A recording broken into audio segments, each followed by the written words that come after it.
تم کھل کر بات کرو اسحاق، ابو سلمہ نے کہا۔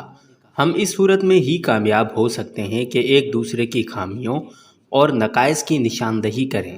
یہاں سوال میری ذات یا بنی اسرائیل کی توہین کا نہیں، ہمیں اسلام کا خاتمہ کرنا ہے، جس کے لیے بہترین وقت یہی ہے۔ تم چاروں نصرانی ہو اور ہم تین یہودی۔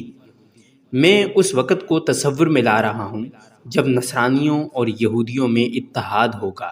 اب بات کرو۔ میرا مقصد کسی کی توہین کرنا نہیں، اسحاق نے کہا۔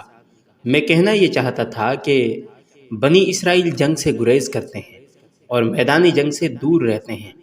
اگر ہم نصرانیوں کی طرح تم لوگ بھی جنگجو ہو جاؤ اور یہودی اور نصرانی متحد ہو جائیں تو یہی ایک ذریعہ ہے اسلام کے خاتمے کا۔ بہت وقت چاہیے، ابو سلمہ نے کہا۔ کئی سال لگ جائیں گے دونوں قوموں کو قریب لاتے۔ ہمارے دانشور بزرگ کہہ گئے ہیں کہ کسی قوم کو تباہ کرنا ہو تو اس کی قیادت کو بد کردار بنا دو، اور جو کردار سے دستبردار نہیں ہوتا اسے ایسے خفیہ طریقے سے قتل کرا دو کہ قاتل کا سراغ تک نہ ملے۔ کس کس کو قتل کرو گے؟ ایک اور نصرانی بولا۔ ابو بکر کو میں نے چند دن پہلے مدینہ میں دیکھا ہے، وہ اتنا بوڑھا ہو چکا ہے کہ دنیا سے جلدی اٹھ جائے گا، اسے قتل کرنے کی ضرورت نہیں۔ لیکن یہ سوچ لو کہ اس کے بعد ابن خطاب آ گیا تو مسلمانوں کا محاذ اور زیادہ مضبوط ہو جائے گا اور اسلام شام کی سرحدوں سے بھی آگے نکل جائے گا۔ میں نے جو جاسوسی کرائی ہے وہ یہ ہے کہ ان کا پہلا خلیفہ ابو بکر رضی اللہ عنہ خالد رضی اللہ عنہ بن ولید کو دمشق کی طرف روانہ کر رہا ہے۔ خالد بن ولید کی بات کرتے ہو؟ دعا کرو ابو بکر کے بعد عمر بن خطاب کو خلافت مل جائے۔ ان کے آپس میں اتنے زیادہ اختلافات ہیں کہ خالد بن ولید ابن خطاب کے ہاتھوں گمنامی میں چلا جائے گا۔ میں نہیں مانتا، اسحاق نے کہا۔ میں اس وقت مدینہ میں تھا جب حضرت عمر رضی اللہ عنہ کے اکسانے پر ابو بکر صدیق نے خالد بن ولید کو بطح سے بلایا تھا، کیونکہ اس نے ارتداد کے ایک قائد مالک بن نویرہ کو قتل کر کے اس کی انتہائی خوبصورت بیوی کے ساتھ شادی کر لی تھی۔ خالد بن ولید رضی اللہ عنہ جب مدینہ پہنچا تو سیدھا مسجد نبوی میں گیا۔ عمر رضی اللہ عنہ وہیں تھا۔ ابن ولید کو دیکھتے ہی عمر اس پر برس پڑا اور اس قدر لعن طعن کی جو بیٹا باپ کی بھی برداشت نہ کر سکے۔ لیکن ابن ولید نے برداشت سے کام لیا، کیونکہ عمر بن خطاب اس سے عمر میں بڑا تھا اور ابن ولید اسلام کی تعلیمات کا پابند تھا۔ اس نے اپنی بے عزتی تو برداشت کر لی لیکن عمر کی عزت رکھ لی۔ اس قوم میں یہ جو خوبی پیدا ہو گئی ہے اسے ختم کرنا محال نظر آتا ہے۔ کیا تم کوئی آسان کام کرنا چاہتے ہو؟ ابو سلمہ نے کہا۔ اسی محاذ کو ہم نے آسان کرنا ہے۔ باتیں بہت ہو چکی، بہت دنوں سے ہم باتیں ہی کیے جا رہے ہیں۔ یہ حقیقت اپنے سینوں پر لکھ لو، اسلام کی بے خونی کوئی آسان کام نہیں۔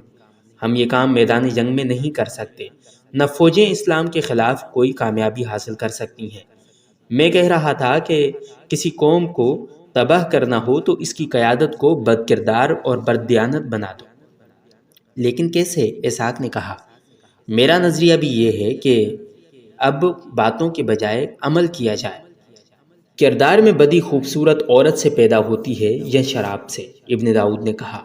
مسلمان شراب نہیں پیتے۔ کیا تم نے دیکھا نہیں تھا کہ ایک روز ان کے رسول صلی اللہ علیہ وسلم نے اعلان کیا کہ آج سے شراب حرام ہے، تو پانی کی طرح شراب پینے والے اہل اسلام نے اسی وقت شراب کے مٹکے اور وہ شراب کی سرائیاں باہر گلیوں میں اونڈیل دی اور وہ پیالے توڑ دیے جن میں وہ شراب پیا کرتے تھے۔ ہم تو یہودی ہیں، شراب نہیں پیتے۔